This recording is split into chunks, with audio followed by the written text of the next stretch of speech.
Hallelujah. आज हम देखेंगे कि जब पतरस ने यीशु मसीह से कहा कि हमने तो तेरे लिए क्या किया है, सब कुछ छोड़ दिया है। कहता हम तो सब कुछ छोड़ के तेरे पीछे हो लिए है, तो हमें क्या मिलेगा हैं।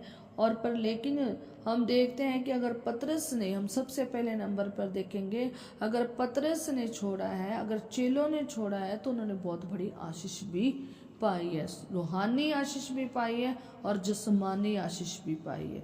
रूहानी आशीष वो कि खुदावंद का पाक करो, और रूहानी आशीष वो कि खुदा के वरदान और फल और सेवकाइयाँ पाई हैं।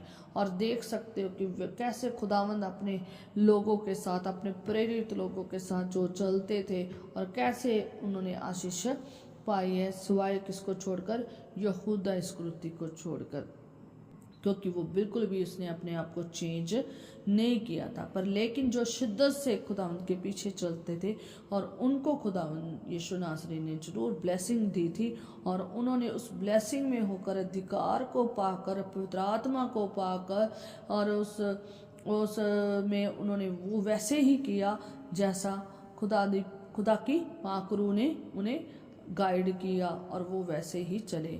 और जब हम देखते हैं कि अगर हम पतरस की बात करें, एक चेले की हम बात करते हैं सिर्फ पतरस की, तो जैसे कि पतरस यहाँ पर यीशु नासरी से बात कर रहा है, तो पहला नंबर ये है कि अगर पतरस ने, अगर सबसे पहले चेले ने ये सब कुछ छोड़कर यीशु के पीछे हुआ है ना, तो उसका जवाब अगर आप देखना चाहो तो वो ये है कि पतरस ही वो था पर्सन जिसे यीशु मसीह ने कहा कि मैं तेरे ऊपर अपनी कलीसिया क्या करूँगा, खड़ी करूँगा।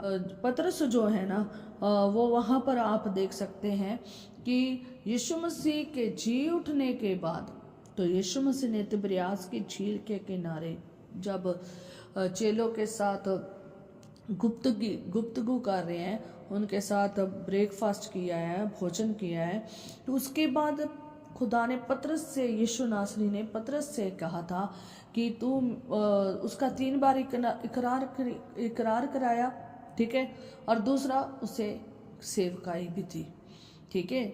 और आप सेवकाई देख सकते हैं कि सारे चेलों को भी दी है यूहन्ना की अंजील में, और उसका 20 और उसकी 19 में भी देख सकते हैं। हम 21 चैप्टर में जब देखते हैं उसकी 15 में, तो वहाँ पर स्पेशल पतरस को खुदावंद ने, यीशु नासरी ने क्या दी है, एक सेवकाई दी है। अगर आप 15 से लेकर यूहन्ना चैप्टर 21 और उसका 15 से लेकर 19 तक पढ़ते हैं, तो आपको पूरी यहाँ पता चल जाएगा कि कैसे यीशु मसीह ने उसका 3 बार इकरार किया, और कैसे उसने इकरार में यीशु मसीह को के साथ गुफ्तगू की और अपने प्रेम को जाहिर किया।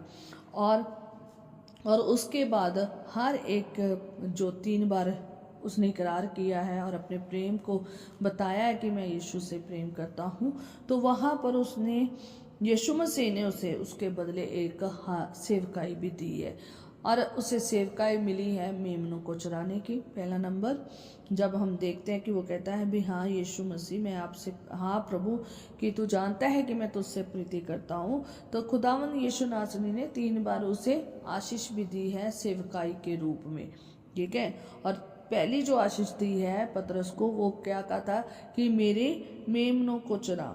और दूसरी बार जब फिर वो यीशु मसीह से इकरार कराता है, और वो अपनी जो प्रीति के बारे में बताता है कि मैं सचमुच परमेश्वर यीशु से प्रेम रखता हूँ, तो जब वो बताता है, तो दूसरी खुदावंद यीशु नासरी ने उसे आशीष दी थी कि मेरी भेड़ों की रखवाली कर। और देखते हैं कि जो पतरस है, जब उसने यीशु मसीह के जी उठने के बाद तिबिरियास की झील पर 3 बार जब इकरार किया, और यीशु मसीह ने उसका 3 बार इकरार कराया, और 3 बार उसने यीशु मसीह से प्रीति के बारे में बताया कि मैं सचमुच तुझसे प्रीति रखता हूँ, और साथ में 3 बार ही यीशु मसीह ने उसे सेवकाइयाँ दी। फर्स्ट नंबर पर मेमने को चराने की कि मेरे मेमनों को चरा, दूसरे नंबर पर मेरी भेड़ों की रखवाली कर, और तीसरे नंबर पर मेरी भेड़ों को चरा, ठीक है।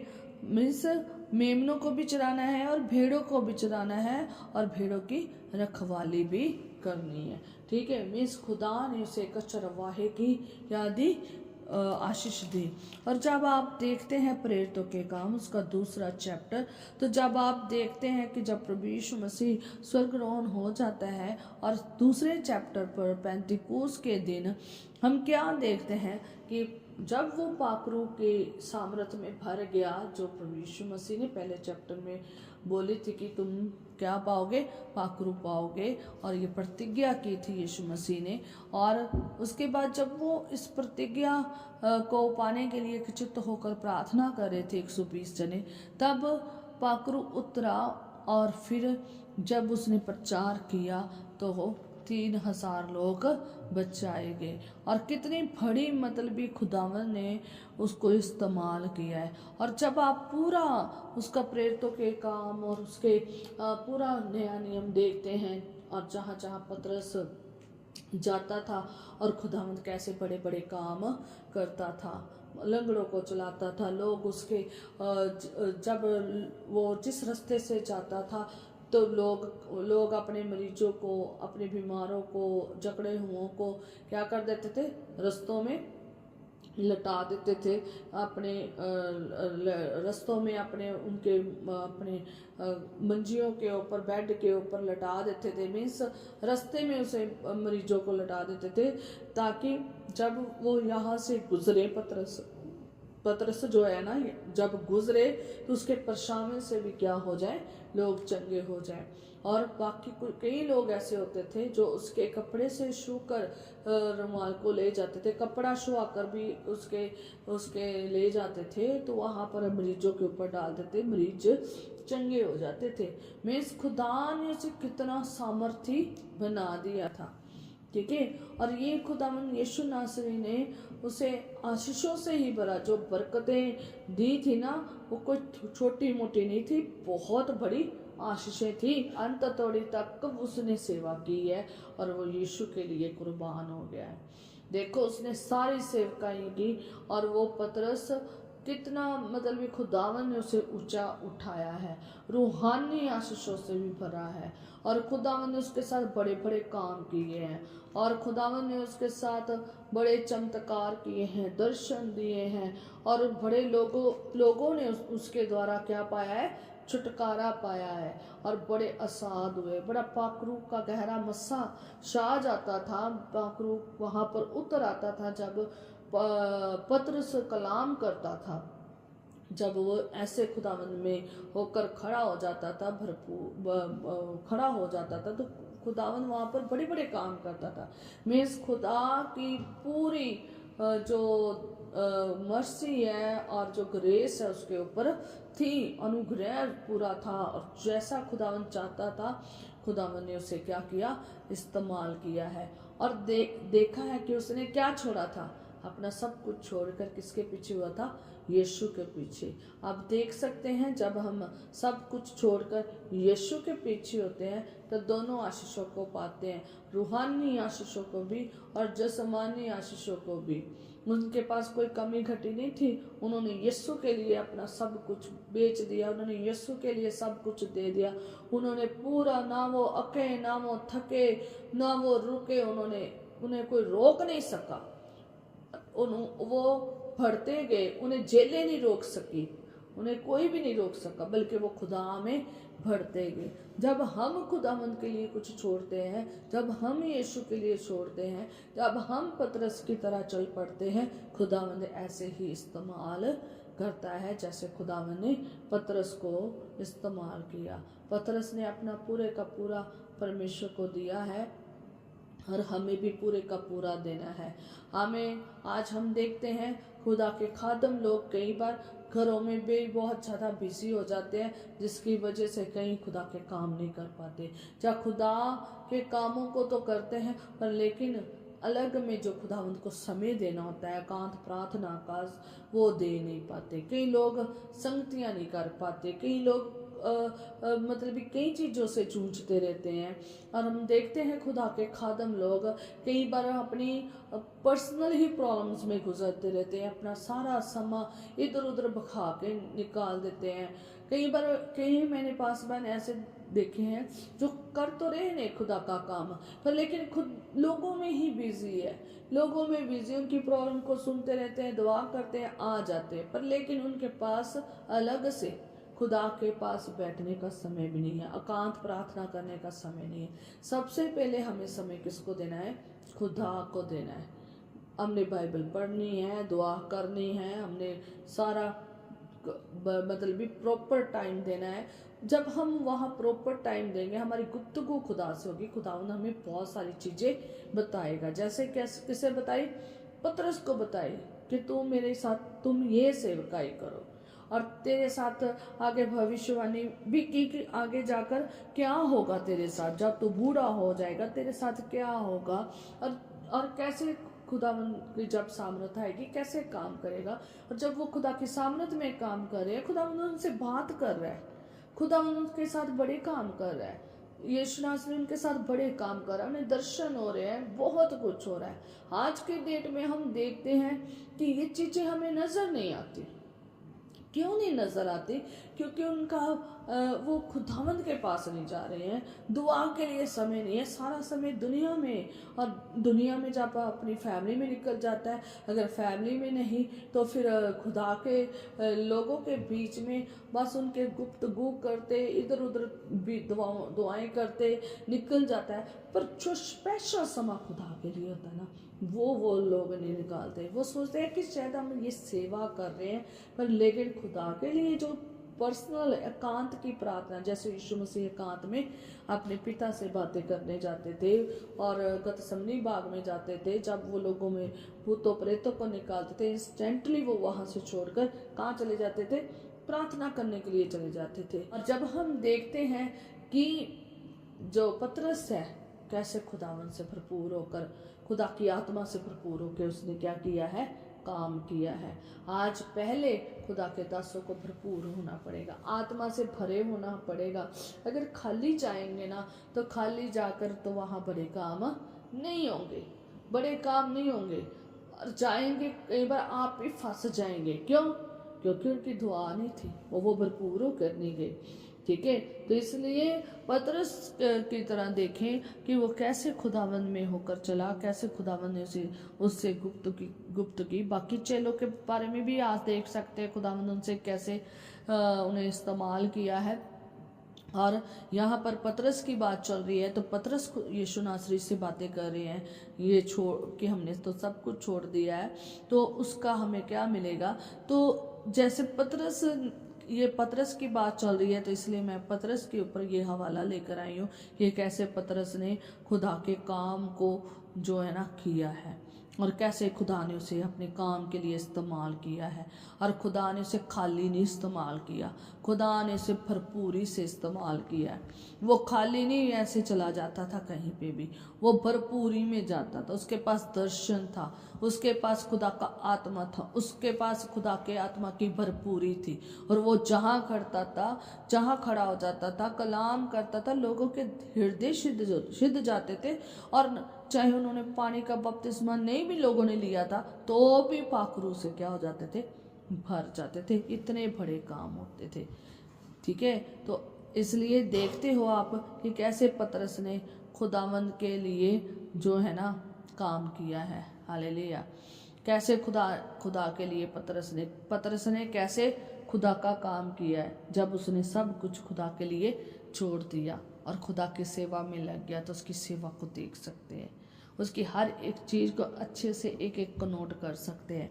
हम पुराने नियम में भी देखेंगे कि जब हम खुदा का आवाज़ को सुनते हैं, खुदावंद हमसे खुदावंद वचन भेजता है, और जब हम खुदा के वचन को सुनकर वही करते हैं जो खुदा चाहता है, तो क्या आशीष मिलती है। ये आप पढ़ सकते हैं उत्पत्ति की किताब और उसका 12 बाब और उसकी पहली आयत में। तो जब हम उत्पत्ति उसका 12 बाब देखते हैं, तो ये अब्राहम के बारे में है। जब खुदावन ने अब्राहम को चुना, तो यहोवा जो है उसने अब्राहम से कहा, अपने देश और अपने कुटुंबियों और अपने पिता के घर को छोड़ उस देश में चला जा जो मैं तुझे दिखाऊंगा। तो यहोवा ने जो है ना अब्राहम से कहा कि तू अपने देश को, ठीक है, और तुम अपने कुटुंबियों को और अपने पिता के घर को छोड़कर उस देश में चला जा जो मैं तुझे दिखाऊंगा, और कि मैं तुझे दिखाऊंगा। और खुदावंद का वचन जो है ना, और खुदावंद की जो आवाज़ है ना, वाणी है ना, किसके पास आई है? अब्राहम के पास आई है। कितनी चीज़ें छोड़ने के लिए कहा? फर्स्ट नंबर देश छोड़ने के लिए कहा। दूसरा कुटुंबिया मीन्स कुटुंब को छोड़ना है, मीन्स रिश्तेदारों को छोड़ना है। तीसरा अपने पिता के घर को। देखो कितनी बड़ी बात है। जो वो वहाँ पे बचपन से रह रहा है, जिस देश में, जिस जगह में वो रह रहा है, वो देश, वो कुटुंब, सारे रिश्तेदार और देश को पिता को छोड़कर, उसके घर को छोड़कर क्या करना है? छोड़कर वहाँ जाना है जहाँ परमेश्वर चाहता है। खुदावंद उसे एक देश में लेके जाना चाहता है, और इसने क्या किया है कि खुदावंद ने इसे छोड़ने के लिए भी कहा है। और याद रखे, जब खुदावंद छोड़ने के लिए कहता है ना कि तू अपने ये सब कुछ छोड़ दे, देश को छोड़ दे, कुटुंबियों को छोड़ दे, पिता को छोड़ दे, तब खुदावंद एक आशीष भी साथ में बताता है कि मैं तुझे इसके बदले क्या दूंगा? आशीष भी दूंगा। और जब आप देखते हैं दूसरे वर्ष में, तो वहाँ लिखा है आशीष के बारे में कि और मैं तुझ से एक बड़ी जाति बनाऊंगा। फर्स्ट आशीष क्या थी? कि मैं तुझे एक क्या बनाऊंगा? बड़ी जाति बनाऊंगा, और तुझे आशीष दूंगा, और तेरा नाम महान करूंगा, और तू आशीष का मूल होगा। हालेलुया। कितनी ज़्यादा आशीषों से दी गई है। पहला नंबर बड़ी जाति, दूसरा नंबर आशीष दूंगा, तीसरा नंबर महान करेगा, और चौथा नंबर कि आशीष का मूल ही तू होगा। मतलब आशीष का मूल होगा, जहाँ से आशीष निकलती है वो मूल होगा। कितनी बड़ी बात है। और आगे लिखा है कि जो तुझे आशीष देगा और उन्हें मैं आशीष दूंगा, और जो तुझे कोसे उसे मैं श्राप दूंगा, और भूमंडल के सारे कुल तेरे द्वारा आशीष पाएंगे। हालेलुया। कितनी बड़ी बात थी, कितनी बड़ी बात है कि खुदावंद ने इतनी बड़ी आशीष देने का वायदा किया है। ठीक है, उसके पास एक भी बच्चा नहीं है, पर उसे क्या बनाना? उसने जातियों का क्या बनाना है? एक बड़ी जाति बनाना है, बड़ी आशीष देनी है, और खुदा ने उसे महान भी बनाना है। कितना कुछ खुदावंद ने उसे देने का वायदा किया। कितनी बड़ी बात है कि जो तुझे आशीष देगा तो वो क्या पाएगा? आशीष। साथ में दूसरा पर्सन भी क्या पाएगा? आशीष। और जो उसे कोसेगा तो वो उसे और वो क्या पाएगा? श्राप पाएगा। तो इसलिए कितनी बड़ी बात है कि वो भूमंडल में पूरे में सारे कुल के द्वारा सारे कुल उसके द्वारा क्या पाएंगे? आशीष पाएंगे। कितनी बड़ी बात है कि अगर ये बात आप अपने पे लागू करके देखो कि अगर आप खुदावंद के लिए छोड़ते हैं, अगर आपके पास खुदा का वचन आया है, अगर आप सब कुछ छोड़ते हैं, तो खुदावंद आशीष भी देता है। हालेलुया। कि जब अगर खुदावंद के लिए आप छोड़ते हैं अपनी सारी चीजें, तो खुदावंद क्या देता है? आशीष देता है। और लिखा है चौथी आयत में कि यहोवा के इस वचन के अनुसार अब्राहम चला, और दूत भी उसके संग चला, और जब अब्राहम हरान देश में निकला उस समय वह 75 वर्ष का था। देखो अब्राहम जो है वो उससे घर, जबकि अब्राहम का जो पूरा घराना है वो किसकी पूजा करता है? मूर्ति पूजा है। वो सारे मूर्तियों की पूजा करने वाले हैं। पर जैसे ही उसने खुदा का वचन सुना, वाणी को सुना, और उस वचन के अनुसार जिस जो खुदा ने उसे दिया है, यहोवा बाप के वचन के अनुसार, अब्राहम अपने घर को, परिवार को जो ना लेकर चल पड़ा है। अब्राहम जो है अपने परिवार को लेकर चल पड़ा है। उसकी उम्र 75 साल की है। उसने सिर्फ वचन को सुनकर वो जैसे खुदा ने कहा वो चल पड़ा है। ठीक है, और जब वो चला है तो आप देख सकते हैं कि खुदा ने अब्राहम को कितना आशीषित किया है। जिस जिस चीज़ की उसे ज़रूरत थी खुदा ने उसे वो ब्लेसिंग दी है। और खुदावन ने जो उसके लिए आशीष कही है वो आज की डेट में आप पूरी होते देख रहे हो अपनी आंखों से। हालेलुया। खुदावन ने सचमुच उसे एक बड़ी जाति बनाया, जातियों जातियों का पिता। आगे देखोगे तो वहां पर खुदा ने कहा है कि तुझमें जातियां निकलेंगी, जातियों का पिता होगा। तो आप सचमुच देख सकते हैं कि जो अब्राहम है ना, उसमें से कितनी जातियां निकली है, ये ऑलरेडी हम जानते हैं कि अब्राहम को के बीच में कितनी जातियां निकली है। अब्राहम को खुदा ने कैसे बच्चों की ब्लेसिंग दी है, उसमें से आगे कितने जो लोग हैं ना, उन्होंने घराना ने आशीष पाई है, और कैसे खुदा ने उसे महान किया है। और आज तक खुदावन जो है ना, उन आज तक जो आज सारियां जातियां जो है ना, वो सारियां किसके अधीन है? जैसे कि हम मसीह लोग जो है ना, विश्वासी लोग हैं, वो भी उनका भी पिता कौन है? अब्राहम ही बनाया गया है विश्वासियों का पिता। और बाकी आप देख सकते हैं कि खुदावन ने उसे इस धरती पर उसे आशीष दी, उसके घराने को आशीष दी, पीढ़ी दर पीढ़ी आशीष दी, और आज की डेट तक आशीष देख सकते हैं। आज की डेट तक जो देश देने का वायदा किया था खुदा ने दिया है, और आज की डेट तक खुदा ने वो देश को संभाले हुए हैं। ठीक है, उस जातियों को संभाले हुए हैं। आज की डेट तक खुदावंद अपना काम कर रहा है। ठीक है, आज की डेट तक खुदावंद आशीषित कर रहा है। जो वायदे खुदा ने कर दिए हैं, चाहे अब्राहम आज की डेट में इस दुनिया में नहीं है, पर लेकिन जो आगे पीढ़ी दर पीढ़ी जितने लोग आ रहे हैं, पता नहीं कितनी पीढ़ियां निकल गई, हजारों हजार पीढ़ियां निकल गई, और आशीष पा रहे हैं। कितनी बड़ी बात है। हम मसीह जो विश्वासी हैं वो भी अब्राहम के वहाँ से ही है, और हमने भी वहाँ से क्या पाई है? आशीष पाई है। हालेलुया। और याद रखें, जब आप खुदा के लिए छोड़ते हैं ना कुछ, तो खुदावन से आशीष पाते ही पाते हैं। ठीक है, ये शायद हो सकता है कि आज की डेट में आप ना देख पाओ। अब्राहम ने उस घड़ी इंस्टेंटली नहीं देखा कि उसे देश मिल गया। देश मिलने में बड़ा समय लगा, बच्चा मिलने में बड़ा समय लगा। ठीक है, हालेलुया। जाति बनने में समय लगा, और बेबी ब्लेसिंग लेने के लिए भी बड़ा समय लगा। 75 साल का मतलब भी उम्र है। कितने साल उसे 25 साल के बाद क्या मिली है? बेबी की ब्लेसिंग मिली है। ठीक है, जब वो 100 साल का था। और कितनी मतलबी खुदावंद ने उसे आशीष दी है। पर लेकिन अगर आप पूरी अब्राहम की पूरी लाइफ को देखोगे ना, इतनी लंबी बातें इसमें लिखी है कि खुदावंद उससे कैसे बातें करता था, कैसे खुदावंद उसे हर जगह ब्लेस करता था, और जहाँ जहाँ वो जाता था खुदावंद उसे ब्लेस करता गया। अब्राहम से हमें भी अब्राहम की तरह ही जब हमारे पास वचन आता ना, तो खुदावंद कहता ना, हाँ भी बंदे, हाँ भी बेटे, आज चीज छोड़ दे, ये चीज तुझे नहीं करनी है और ये करनी है। और जब आप करते हो ना, खुदावंद से आशीष पाते हो। जब आप नहीं छोड़ते हो ना, तो वो आशीष आपकी वहीं रुक जाती है, मिल नहीं पाती। अगर अब्राहम चलता ना, अगर अपने घर को, देश को, परिवार को ना छोड़ के, कुटुंबियों को ना छोड़ के चलता, क्या उसे देश मिलना था?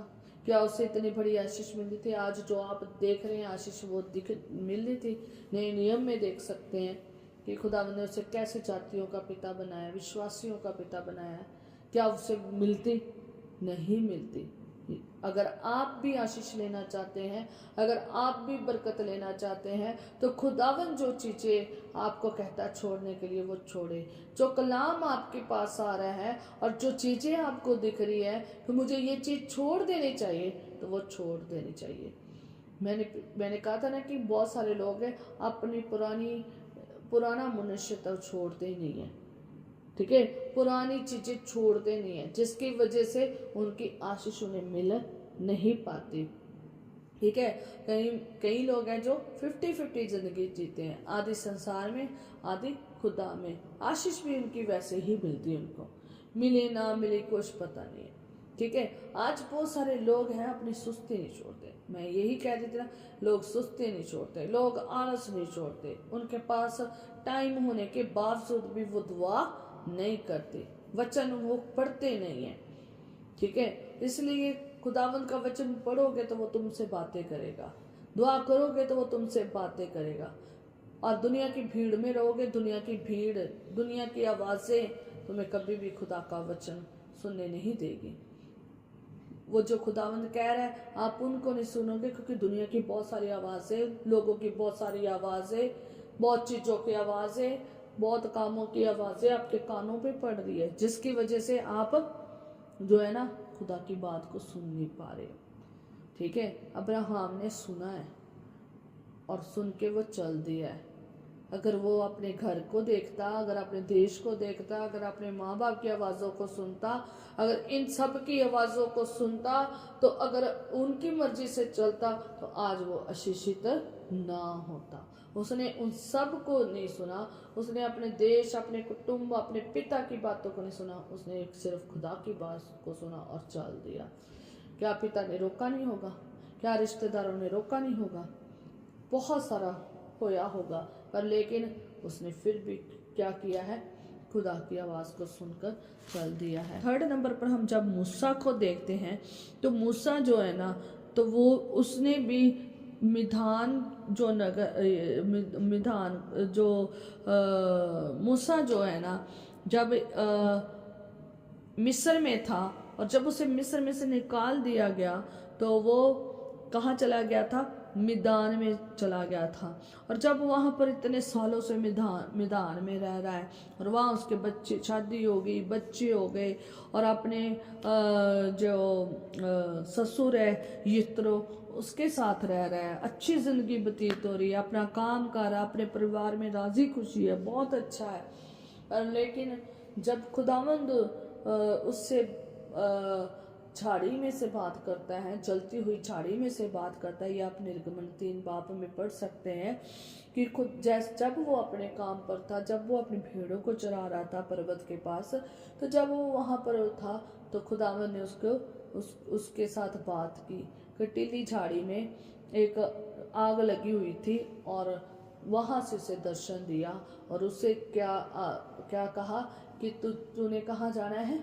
मिस्र में जाना है, ऐसे करके तूने फिरौन के पास जाना है, उसको ये कहना है, ये चमत्कार करने हैं। और ये आप पढ़ सकते हैं पूरा। और उसे साथ ये भी कहा कि तूने जाकर इसराइलियों को भी ये जाकर बताना है, ठीक है। और खुदावन ने ये भी बताया कि कैसे तूने उनको निकाल कर कहाँ लेकर जाना है? जंगल में लेकर जाना है, जहाँ मेरे लिए क्या करना है? पर्व बनाना है, मेरी आराधना करनी है, बलियां चढ़ानी है। ये सब कुछ खुदावन ने उसके साथ बातचीत की थी। आगे जब हम देखते हैं तो मूसा काफ़ी ज़्यादा अपने बारे में अपनी कमियां बताता है, अपनी काफ़ी चीज़ें बताता है। आप पूरा पढ़ सकते हैं और देखते हैं कि काफ़ी जो 3rd चैप्टर है, जो 4th चैप्टर है, आप पूरा पढ़ सकते हैं। इतना लंबा बहुत चैप्टर है, तो आप पढ़ सकते हैं कि कैसे उसने खुदा से इतनी लंबी गुफ्तगू की, और उसके लास्ट में वो क्या हुआ है कि मूसा जो ना मिस्र देश को लौट गया है। अब वो क्या करने गया है? सेवकाई करने गया है, जो सेवा खुदावंद ने दी थी, यहोवा बाप ने दी थी। उसने यहोवा बाप का उत्तर सुना, और वहाँ से क्या हुआ? वो चल दिया, और अब वो मिस्र को लौट गया है। आप देखते हैं कि मिस्र में जाकर जो खुदा ने कहा उसने वही किया। आप देख सकते हैं मिस्र में खुदावंद ने उसे कैसे इस्तेमाल किया। आप देख सकते हैं मिस्र में कैसे खुदावंद ने फिरौन और फिरौन की सेना को और उसके सारे कामों को नष्ट कर दिया, उनके देवताओं को दंड दिया। कैसे खुदावंद ने उन्हें अद्भुत रीति से पूरी इस्राएली कौम को जीत कर लाखों की गिनती में लेकर आया है। और कैसे खुदा ने बड़े बड़े काम किए, कैसे खुदावंद उनकी बातों को सुनता था और वो ही होता था जो खुदा ने कहा था। कैसे अद्भुत रीति से खुदा ने उन्हें विपत्तियों से बचाया, और कैसे उनके ऊपर मिस्र के ऊपर विपत्तियां डाली, और कैसे उनके जेठों को मारा, और कैसे उनके जानवरों के भी जेठों को मारा, और कैसे खुदावंद ने अद्भुत किया, और कैसे खुदावंद उन्हें जो है ना वहां से निकाल कर लाल समुद्र में खुदावंद ने क्या किया है, रास्ता बनाया है। कितने अद्भुत काम किए हैं खुदावंद उनके साथ, और खुदा का दूत उनके साथ आग और बादल के खम्भे में हम देख सकते चलता था। खुदावंद कैसे उनके साथ अद्भुत रीति से काम करता था, कैसे आग और बादल में होकर खुदावंद चलता था, कैसे दूत चलता था, कैसे उनके साथ खुदावंद करता था। उन्हें कोई भी एक हार्म नहीं कर सका, मिस्री उन्हें हाथ भी नहीं लगा सके, उन्हें एक भी जने को, एक बच्चे को भी नहीं अपने वहां लेके जा सके मिस्र में, बल्कि खुदावंद ने मिस्रियों को क्या कर दिया, तबाह कर दिया। कैसे खुदा ने जंगल में उनकी मदद की, कैसे उन्हें खिलाया, 40 साल उन्हें खिलाया, उनके कपड़े नहीं फटे, कैसे जंगली जानवरों से, विष भरे जीव जंतुओं से खुदावन ने उसे बचाया, कैसे खुदा ने बचाया। आप देख सकते हैं पूरा हवाला, चाहे वो मिस्र का है, चाहे वो लाल समुंदर के पहले है, चाहे लाल समुंदर पार करके वो जंगल में चले गए हैं, और चाहे वो कनान देश है, खुदावन ने कैसे खुदावन ने मिस्र में जंगल में भी खुदावन ने बड़े काम किए। आप देख सकते हैं कितनी अद्भुत रीति से खुदावन ने मूसा को ब्लेस किया था, कितनी बड़ी अद्भुत रीति से खुदावन ने इस्तेमाल किया था, और कैसे काम होते थे, और कैसे खुदावंद उनसे मिलने के लिए आता था, कैसे वो 40-40 दिन रात खुदावंद के साथ रहता था, और कैसे वो मैं बयान से पार है कि मैं बताऊं आपको कितना अद्भुत रीति से खुदावंद ने उसके साथ काम किए। सिर्फ उसने क्या किया, खुदा के हुक्मों की पालना की, उसने वचन को सुना, और जैसा खुदा ने किया और उसने किया, उसने अपना सब कुछ, वो जहाँ पर वो अच्छे से रह रहा था सुकून के साथ, अगला क्या था मैदान देश में वो आराम से अपने परिवार के साथ रह रहा था, सब कुछ बढ़िया था, पर लेकिन खुदा ने अगर उसे छोड़कर मिस्र में भेजा है ना, तो किसे काम के लिए भेजा, और जिस काम के लिए भेजा उसमें उसने फतेह पाई है, और खुदा उसके साथ हुआ है।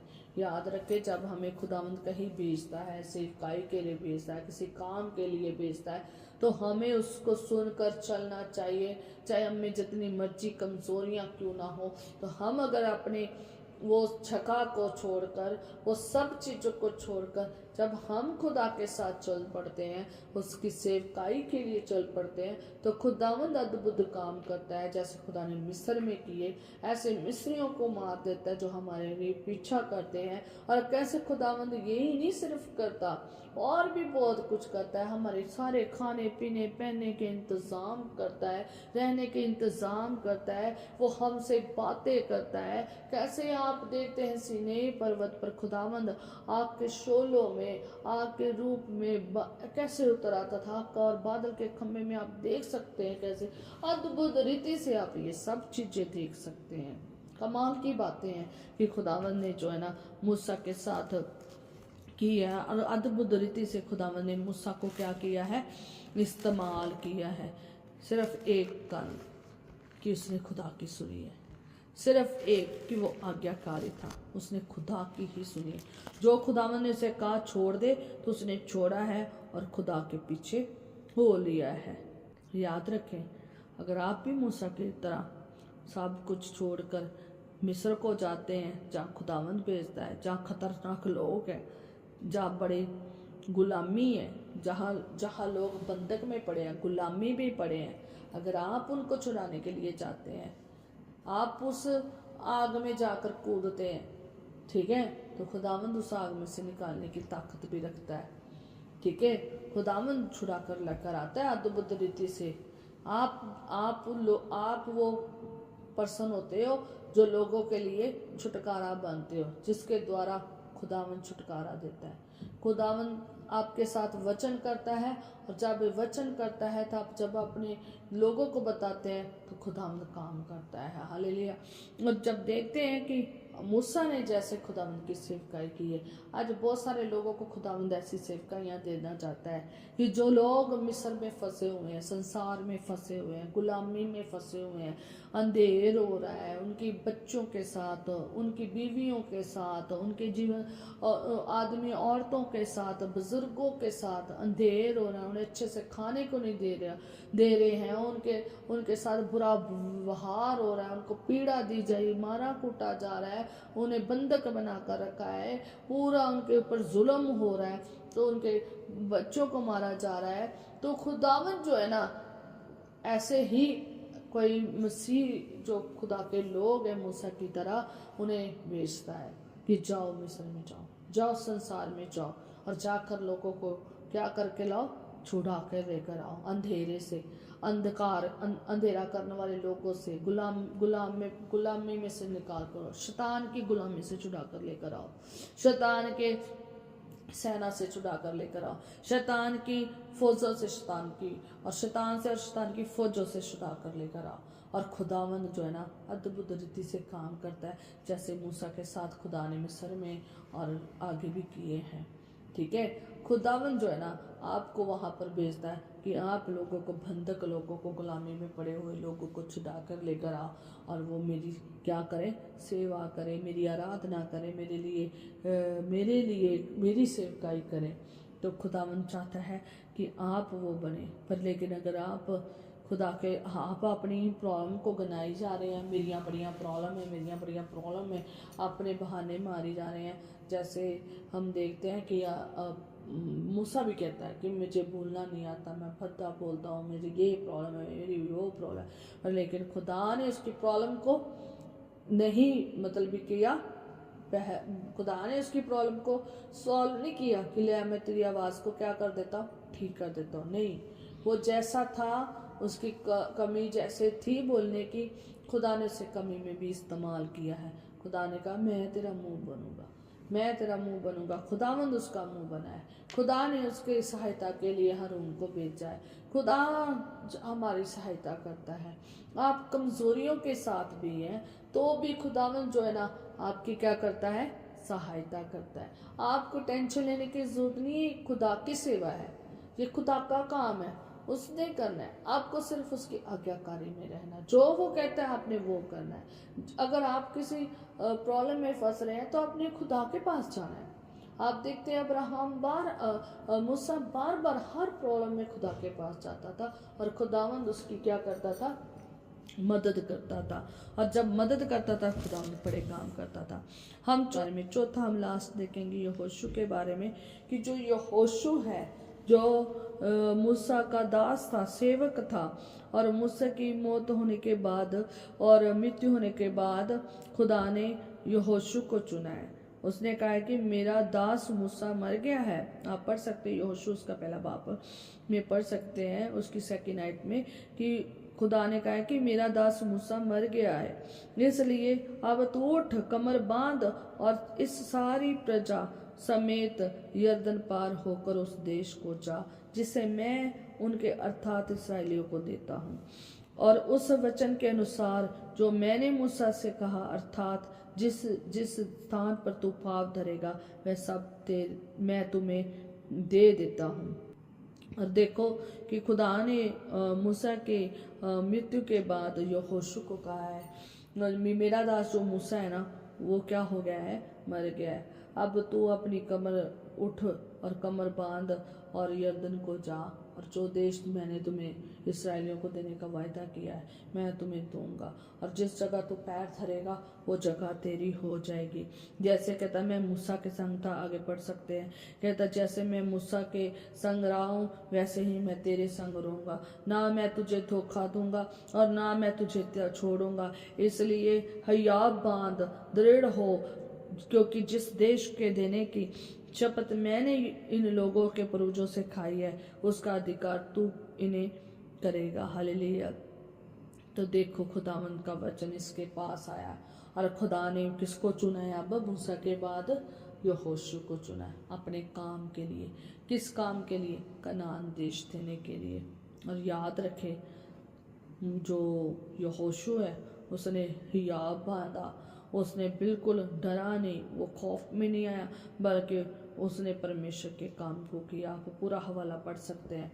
उसने परमेश्वर के आदेश को सुना और खुदावंद के काम के लिए वो क्या हुआ, जो काम खुदा ने दिया उस काम को करने के लिए चल पड़ा है। आप जानते हैं खुदावंद उसके साथ रहा, बड़े काम किए, चाहे कैसे मर्जी। कनान में बड़े बड़े लोग थे, बड़े शूरवीर थे, पर लेकिन खुदावंद ने विजय ही दी और विजय ही दी, और खुदावंद ने वो देश उन्हें दे दिया।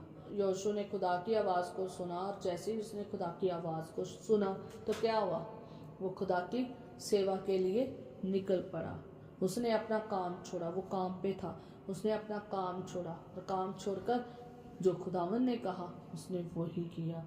और जानते हैं कि वो देश जो कनान था, जिसको देने का खुदा ने वायदा किया था, वो उन्होंने हासिल कर लिया। जैसे मर्जी वहाँ के लोग बड़े बड़े लंबे चौड़े और ऊंचे शूरवीर बैठे थे, पर लेकिन विजय किनकी हुई, खुदा के लोगों की। याद रखें, खुदावंद आपको कनान देना चाहता है, खुदावंद आपको बड़े आशीष ही देना चाहता है। बस आप जो है ना खुदा की आवाज़ को क्या करें, सुने।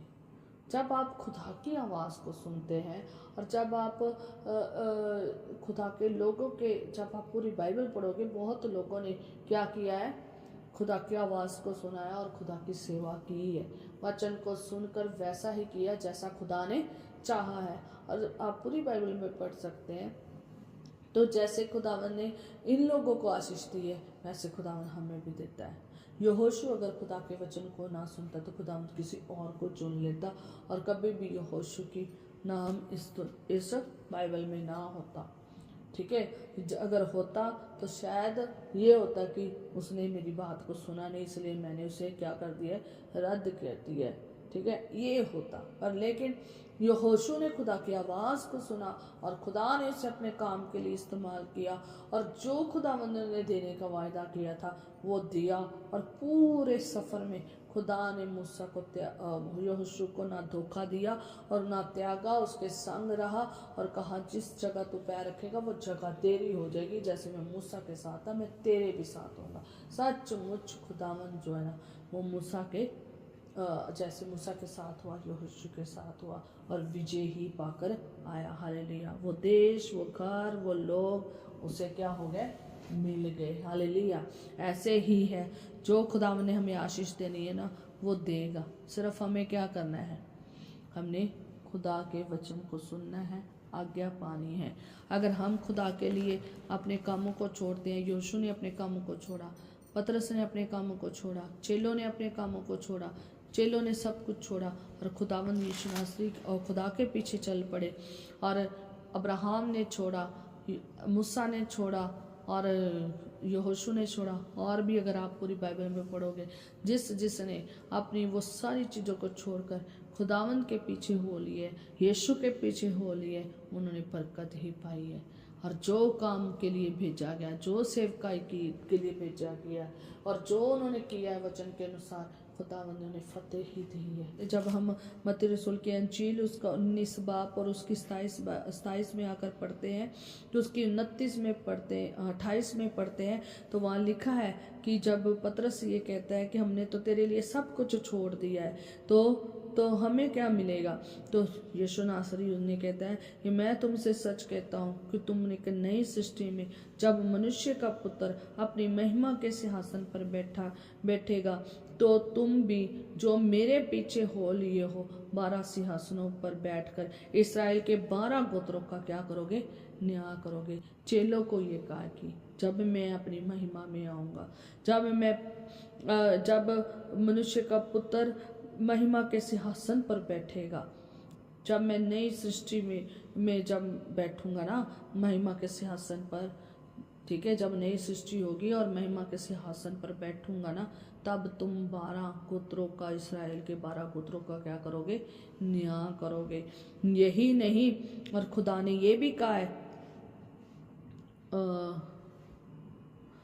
और खुदा ने ये भी कहा है, यही यीशु मसीह ने ये भी कहा है कि तुम अगर मेरे जिस किसी ने घरों को या भाइयों को या बहनों या पिता या माता या बाल बच्चे या खेतों को मेरे लिए छोड़ दिया है, उसको 100 गुना मिलेगा और वह अनंत